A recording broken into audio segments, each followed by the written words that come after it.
लंघनम परम औषधम। उपवास चिकित्सा ब्रह्मास्त्र।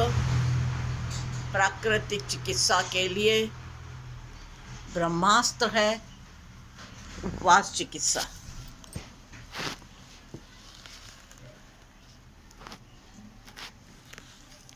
उपवास चिकित्सा, यह सच है कि प्राकृतिक चिकित्सा में ब्रह्मास्त्र है उपवास चिकित्सा, लेकिन पूर्ण उपवास चिकित्सा यानी केवल मात्र जल पीकर उपवास करना यानी पूर्ण उपवास चिकित्सा।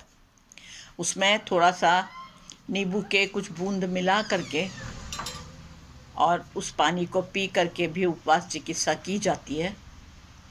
लंबी उपवास चिकित्सा की जाती है और उससे मैंने बहुत ही अच्छे रिज़ल्ट आते हुए अपनी ज़िंदगी में देखे हैं। अगर किसी बहुत बड़ी बड़ी बीमारियों से हम ग्रसित हैं तो उस समय उपवास चिकित्सा ही सबसे अच्छी रहती है।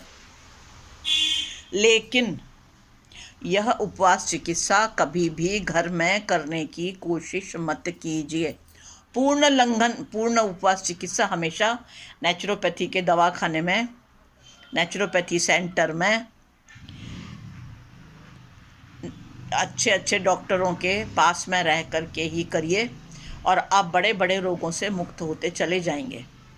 मैंने अपनी ज़िंदगी में देखा हुआ है, एक बच्चा, उसकी पूरी आँख चली गई थी, अंधा हो गया था वो धीरे धीरे धीरे धीरे, लेकिन 1 2 3 4 6 महीने की उपवास चिकित्सा में उसे दिखाई देने लगा, अंधेरा उजाला पहचानने लगा, ये महिला है ये पुरुष है दिखाई देने लगा।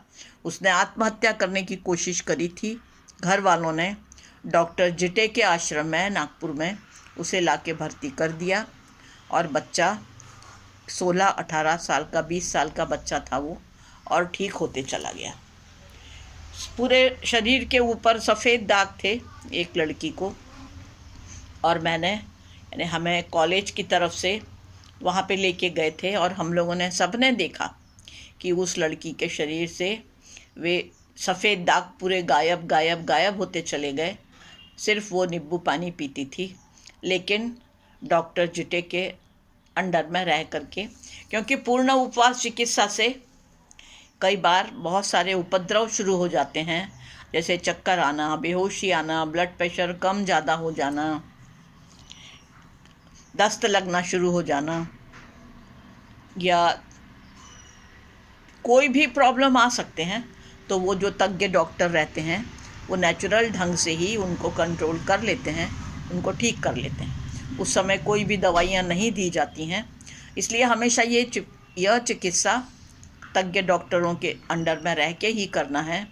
अगर घुटने का प्रॉब्लम है, ऑपरेशन कराना के लिए डॉक्टरों ने कह दिया है कि नी सर्जरी कराइए, घुटना बदल दीजिए, उस समय आप इस कदम को मत बढ़ाइए।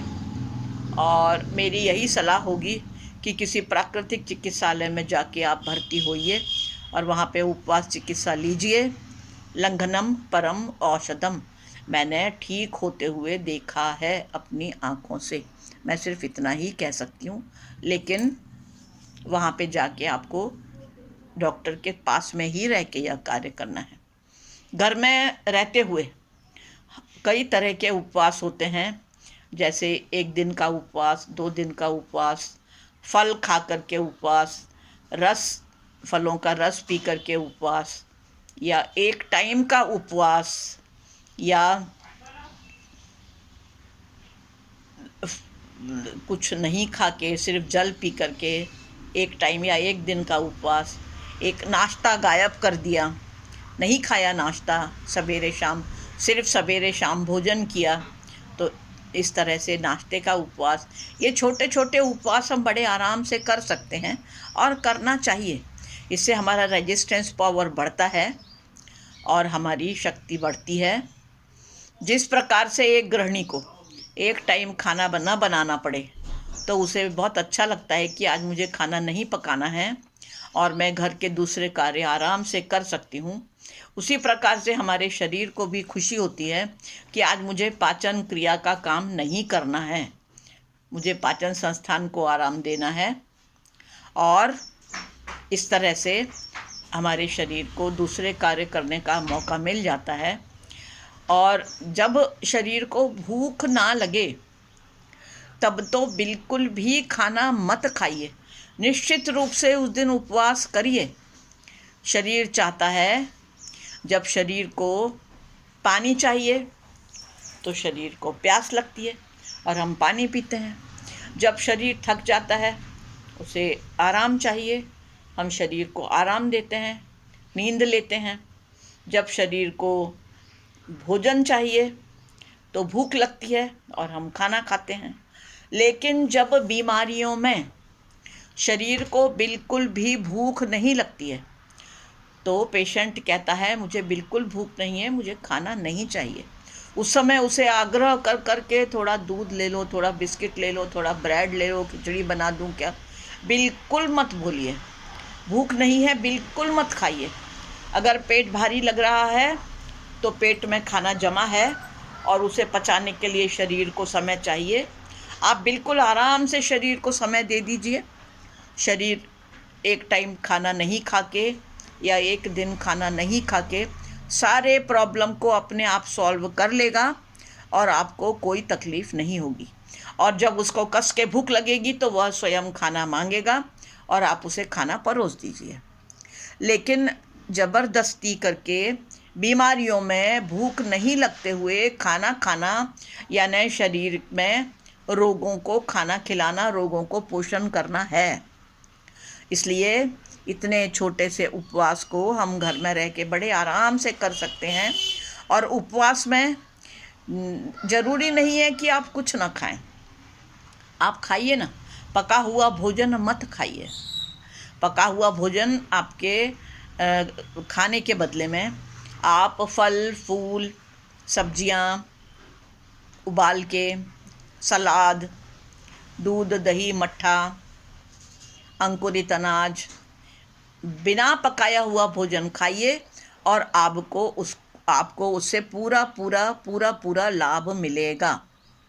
अगर आपको एसिडिटी बहुत ज़्यादा हो रही है तब भी आप उपवास चिकित्सा इसी तरह से लीजिए कि आप ज़्यादा फल, बिना पकाया हुआ अनाज खाइए और आप देखेंगे कि आपको उससे बहुत ज़्यादा लाभ होते चला जाएगा।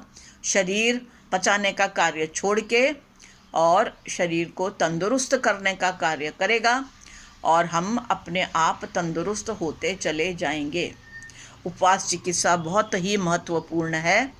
आप जितना भी फल फूल, सब्जियां, सलाद खा के उपवास कीजिए और इस तरह से अपने शरीर को पूरा लाभ दीजिए उपवास चिकित्सा का।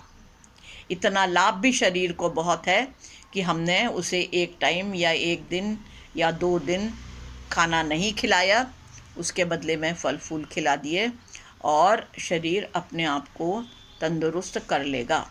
इतना उपवास उसके लिए काफ़ी है, इसे कीजिए। तो अब मैं अगले वीडियो में आपसे मिलूँगी दूसरे प्रॉब्लम ले करके, जिसमें हम उपवास चिकित्सा को महत्व देंगे और किस तरह से करना है ये भी देखेंगे।